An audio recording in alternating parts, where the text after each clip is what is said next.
Sometimes you can come across something new that helps you reconfigure the way that you're living almost instantly in a more comprehensive and fuller way.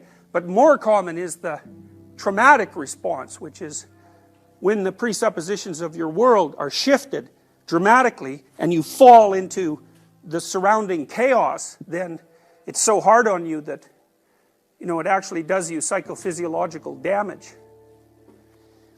If someone goes after you at the good person level of analysis and they just demolish you, in the course of, say, a 3-year relationship, hacking away at the idea that you have any moral worth whatsoever, this is what happens when you're abused, then that's going to knock you into pieces at a very complex and high level of abstraction, so that can undermine your entire worldview. If the person instead helps you retool the little behaviors and the little microstructures that make you up, and if you're willing to participate in that, and if you're open to corrective feedback from the world, then you can continually adjust yourself at a small level, and then that makes the things in the hierarchy a little higher, a little healthier, and then that makes the aggregation of those things a little higher in the hierarchy a little healthier and a little more complete. Then you can do this bit by bit retooling without ever having to suffer the demolition of huge chunks of your personality. So let's go back to the relationship where there's a betrayal.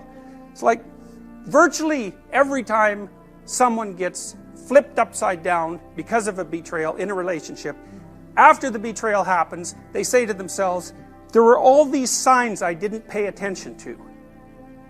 So, and maybe the first sign is your partner starts to flirt a bit more when you go out on a social occasion.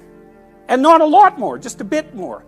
And you decide, because maybe you're timid, that's okay. You're not going to do anything about it. But it's interesting that it happens. It grabs your attention. And it means something. But what you decide is, it's not worth paying attention to. And so maybe the next 8 times that you go out, the same thing happens, but it happens at a somewhat accelerated rate. And then maybe the person starts to go out without you. And so on. There's this progression towards the end state of betrayal. And every time you get a little hint, the world tells you that something's going on, you put it aside and you fail to take it into account. Well, you're foregoing your opportunity to adjust the relationship at micro stages, because maybe what you should have done the first time that happened is you should have gone home with your partner and said, what the hell's going on? Like, this is what was happening. Why are you doing that? Here's how you should have behaved. And of course that's going to be a fight. There's absolutely no doubt about it. But it might be a micro fight instead of a the relationship is over fight. And in order to keep a relationship healthy, it needs to be retooled at micro levels constantly. And the same is the case with your own character. When you encounter something that's unexpected, especially if it's small enough to handle, you need to extract the information from it, rebuild the world, and rebuild yourself. And then maybe if you continue doing that, every time you get evidence of an anomaly or an error, or every time the world manifests some meaning to you, then you won't have to fall apart. Because the structure that constitutes you is going to remain viable and healthy from the bottom up. And if you don't do that, then those errors are going to accumulate. And when they finally do manifest themselves as unavoidable, like when your partner says, I don't want to be with you anymore, or I've been with someone else for the last year, there's no ignoring that, then the whole thing comes crashing down.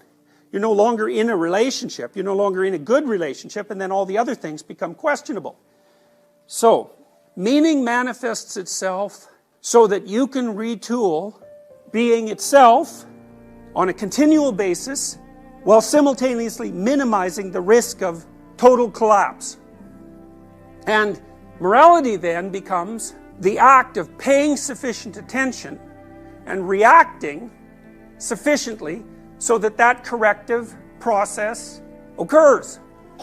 Now, so you're inside one of these. You're going from point A to point B. And as you do that, things you want to have happen, and things you don't want to have happen, and things you don't understand happen. And let's say that you investigate the things that you don't want to have happen, and you investigate the things that you didn't expect. And you do that as soon as they come up. So then what happens? Well, partly what happens is, you're going to change your perceptions a bit, and you're going to change your actions a bit, and what that'll culminate in over time is that this whole structure will change.